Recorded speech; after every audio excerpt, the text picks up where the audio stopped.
जय हिंद साथियों, स्वागत है आपका आपके अपने YouTube channel UP Bihar exam crack पर। तो इस वाली क्लास में हम जीएस जो आपका 31 अगस्त सेकंड शिफ्ट में पेपर हुआ है उसकी आंसर की देखेंगे। तो चलिए शुरू करते हैं। जीएस का जो पहला प्रश्न है वो है कि भारतीय संविधान के किस अनुच्छेद के तहत राष्ट्रपति आपातकाल की घोषणा करता है। तो 352 के तहत, और आंसर हो जाएगा सी।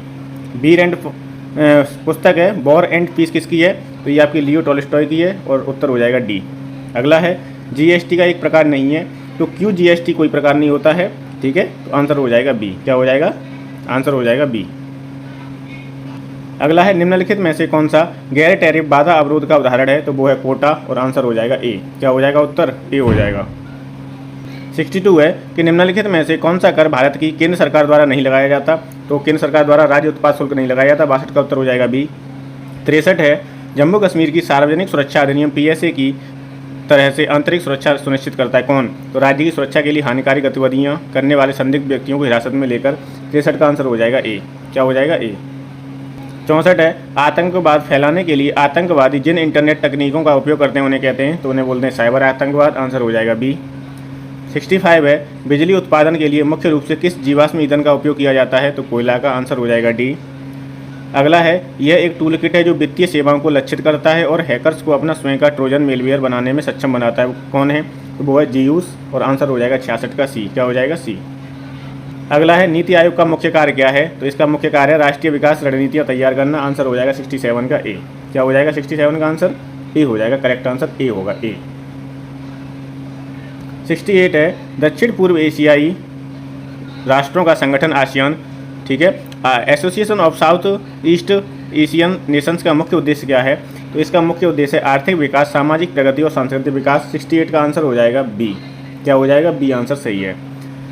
अगला है कौन सा भारतीय राज्य शास्त्रीय नृत्य मोहिनीअट्टम के लिए प्रसिद्ध है। तो वो केरल है। मोहिनीअट्टम कहाँ का है, केरल का, और 69 का आंसर हो जाएगा ए।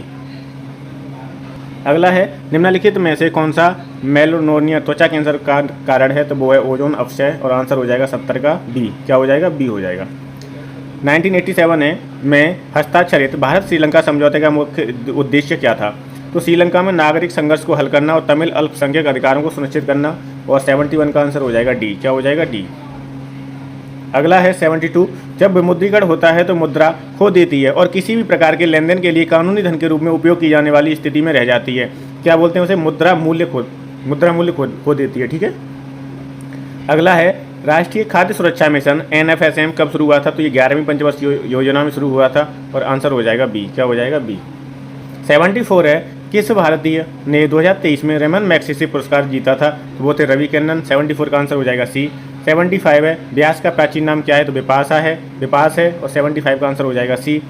अगला है निम्नलिखित में से कौन सा थोक मुद्रास्फीति के समूह में है। तो वो है आवास और खाद्य मुद्रास्फीति दोनों, और 76 का आंसर हो जाएगा बी। क्या हो जाएगा, बी। 77 है स्टार्टअप इंडिया पहल क्या है। तो यह नवाचार और उद्यमिता को प्रोत्साहित करती है, और 77 का आंसर हो जाएगा डी। 78 है इनमें से मानव शरीर का सबसे कठोर पदार्थ कौन सा माना जाता है। तो वो है इनेमल दंत बल्क, ठीक। 78 का आंसर हो जाएगा बी। क्या हो जाएगा, बी। 79 है राज्य में मानवाधिकार आयोग की स्थापना निम्नलिखित में से किस कानून के तहत की जाती है। तो वो है मानवाधिकार संरक्षण अधिनियम, और आंसर हो जाएगा डी। 79 का आंसर होगा डी। 80 है बास्केटबॉल के आविष्कार का श्रेय निम्नलिखित में से किसको दिया जाता है। तो वो है डॉक्टर जेम्स नाई स्मिथ। आंसर हो जाएगा 80 का बी। अगला है किस प्रकार के टेक्स्ट संदेश या एसएमएस के माध्यम से फिशिंग कहलाती है। एसएमएस के माध्यम से फिशिंग कहलाता है। तो वो होता है स्मिशिंग, और 81 का आंसर हो जाएगा सी। 82 है उत्तर प्रदेश के राज्य पुष्प का नाम क्या है। तो वो पलाश है, पलाश टेसू भी बोलते हैं इसे। 82 का आंसर हो जाएगा डी। 83 है मालाबार नौसैनिक अभ्यास है वो किस किस के मध्य होता है। तो ये होता है आपका भारत, अमेरिका, जापान और ऑस्ट्रेलिया के मध्य, और 83 का आंसर हो जाएगा डी। अगला है 84 निम्नलिखित महासागरीय धाराओं में से कौन सी अन्य धाराओं से भिन्न है। तो जो लैब्राडोर है वो ठंडी धारा है, बाकी सब गर्म धाराएं हैं, तो यही भिन्न हो जाएगी, और 84 का आंसर हो जाएगा ए। क्या हो जाएगा, ए। 85 है निम्नलिखित में से कौन सा सिंथेटिक फाइबर का उदाहरण नहीं है। कौन सा नहीं है, कपास नहीं है। कपास क्या है आपका, नेचुरल है, कपास नहीं है, ठीक। किस देश को उगते सूरज की भूमि कहा जाता है। तो जापान को, और 86 का आंसर हो जाएगा ए। अगला है 87 भौतिकी में नोबेल पुरस्कार जीतने वाले पहले भारतीय कौन थे। वो थे सीवी रमन, और 87 का आंसर हो जाएगा बी। क्या हो जाएगा, बी। अगला है 88 यूरोपियन यूनियन का मुख्यालय के शहर में। तो ये आपका ब्रुसेल्स बेल्जियम में। आंसर हो जाएगा डी। 89 है, भारत में किस नेता के जन्मदिन को बाल दिवस के रूप में मनाया जाता है? तो 14 नवंबर को मनाया जाता है बाल दिवस, और ये किसके जन्म दिवस पे? जवाहरलाल नेहरू। 89 का आंसर हो जाएगा सी। क्या हो जाएगा? सी हो जाएगा।